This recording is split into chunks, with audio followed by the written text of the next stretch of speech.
এরকম একটা শুটকি তরকারি যদি আপনারা আপনাদের পরিবারের মানুষকে যদি খাওয়ান তো অনায়াসে আপনার প্রশংসা করার জন্য বাধ্য। তো চলেন দেখাই কিভাবে এত সুন্দর এত স্বাদের তরকারিটা রান্না করলাম।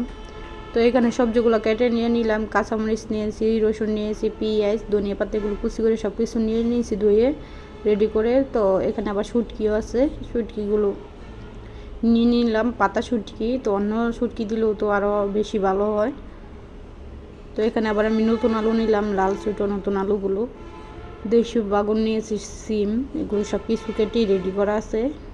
তো এখন এইগুলো আমি একটু থেতো করে নেব, মশলাগুলো যে কাঁচামরিচ, রসুন, পেঁয়াজ এগুলো হালকা একটু থেতো করে নেব।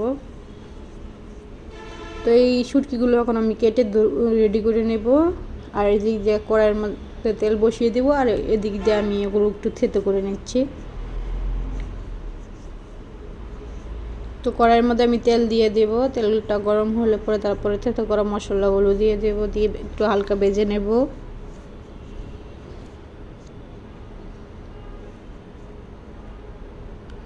ভালো করে একটু লাল লাল করে ভেজে নেব, যাতে সুন্দর একটা ঘ্রাণ আসা পর্যন্ত ওয়েট করব। একটা সুন্দর একটা ঘ্রাণ আসলে তখন আমি একটু পানি দিয়ে তারপরে মশলাটা দিয়ে দেব, মরিচ, হলুদ, লবণ এগুলো দিয়ে ভালো করে একটু কষিয়ে নেব।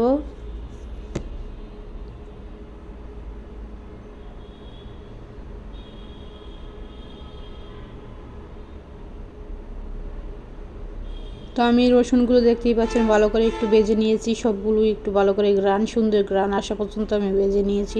তো এখানে আমি ধনিয়া পাতা দিইনি, ধনিয়া পাতা দেওয়ার একটা কারণ, ধনিয়া গুঁড়া দিইনি, এটা দেওয়ার একটা কারণ আছে, ভিডিওর লাস্টে আপনাদেরকে বলবো কেন ধনিয়ার গুঁড়া দিইনি শুটকি তরকারির মধ্যে। তো মশলাটা ভালোই কষিয়ে এসে পড়ছে, এদিক দিয়ে শুটকিগুলো কেটে রেডি করে নিয়ে নিয়েছি, মাথাগুলো ফেলে দিয়েছি। অবশ্যই শুটকিগুলো ভালো করে গরম পানি দিয়ে ধুয়ে নেবেন, পরিষ্কার করে নেবেন। যে শুটকির মধ্যে একটা বাজে একটা গন্ধ থাকে, গরম পানি দিয়ে ধুয়ে নিলে এই বাজে গন্ধ থাকে না, চলে যায়। তো এই কারণে সবজিগুলো আমি দিয়ে দিচ্ছি, সবজিগুলো সব কিছু ভালো করে মিশিয়ে নেব মশলার সাথে, মিশিয়ে আরও 5 মিনিট একটু কষিয়ে নেব।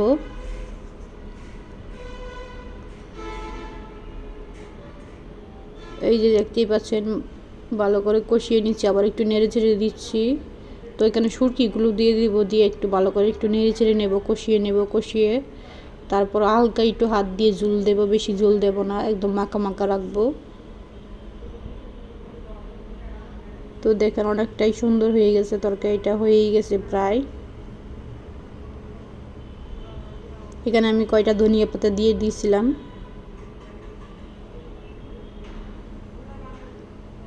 ধনিয়া পাতাটা দেওয়াতে তরকারিটা আরও সুন্দর একটা ঘ্রাণ আসছে। ধনিয়া পাতা দিলে তরকারিটা আরও বেশি খেতে মজা লাগে। তো আমি এখানে বেশি ঝোল দিইনি, একদম মাখা মাখা রেখেছি। বেশি ঝোল দিলে এটা মজা লাগবে না, ফাইনসা ফাইনসা লাগবে।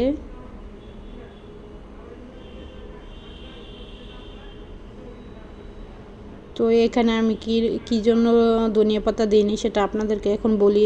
শুটকি তরকারির মধ্যে কখনো আমি ধনিয়ার গুঁড়া দিইনি, খালি ধনিয়া পাতা বলে ফেলি, ভুলে যাই। তো যাই হোক, এখানে তো ধনিয়া গুঁড়া দিইনি, এই জন্য ধনিয়া গুঁড়া শুটকি তরকারির মধ্যে দিলে শুটকি তরকারিটা বেশি একটা মজা লাগে না, এমন টেস্ট ভালো আসে না। প্রত্যেক সময় শুটকির তরকারি রান্না করার সময় ধনিয়ার গুঁড়া কখনোই দিবেন না, ধনিয়ার গুঁড়া দিলে এটার মজা লাগে না, শুটকির যেই ফ্লেভারটা থাকে এটাও থাকে না, শুটকির তরকারিটা মনে হয় না খাওয়ার সময়, এই জন্য আমি ধনিয়া পাতা দিইনি। তো তরকারিটা কীরকম লাগলো অবশ্যই কমেন্টে জানাবেন।